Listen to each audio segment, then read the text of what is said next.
So this is how I wired up my intercooler pump. I've been needing to do this. The other day when I was filling the reservoir, I decided to start on it, and it turned out really easy. I was thinking it was going to be hard, but it was really easy.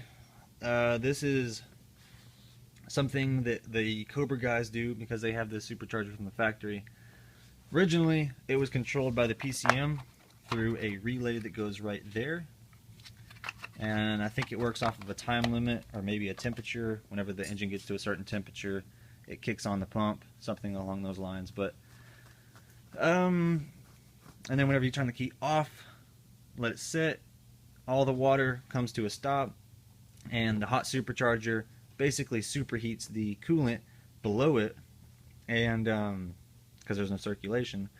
Therefore, whenever you go to start it again, all that, if it hasn't had enough time to slowly dissipate that heat, then it's that really hot fluid is pumping through the system. So, and these superchargers have a big problem with heat soak, so this is going to try to not eliminate it, but prevent it from happening as much as it would like a stock Cobra. So what you do is you get a 3 or 2 prong switch and wire it up to your intercooler pump. This is how I have mine set up right now. This is a temporary placement, but 3 wires. The outside green one is a ground. The middle one is your load, or what it actually is going to. So in my case, this is going to be the intercooler pump power wire. And then this outside red wire is the power for the switch. So power, ground, load. And then the intercooler pump is also grounded itself.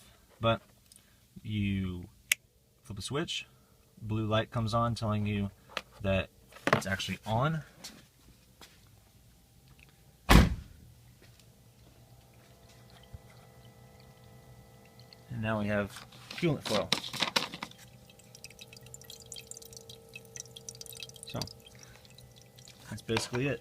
And like I said, this is just going to try to eliminate a little bit of the heat soak by, let's just say that you run it at the track, pull it into the pits or pull it in and let it cool down for 5-10 minutes. For those 5 or 10 minutes, I can be circulating that coolant through the system the whole time, and then whenever I come back, it's basically cold, or somewhat cold. Whereas a Cobra guy would just have it basically baking in the supercharger, and it would be raising the intercooler temperatures and raising the intake air temperatures, because that hot air, or the air from the supercharger, is blowing past that hot air in the intercooler, or hot liquid in the intercooler. All that just basically means that you lose a little bit more power than you normally would. So, that's pretty much it.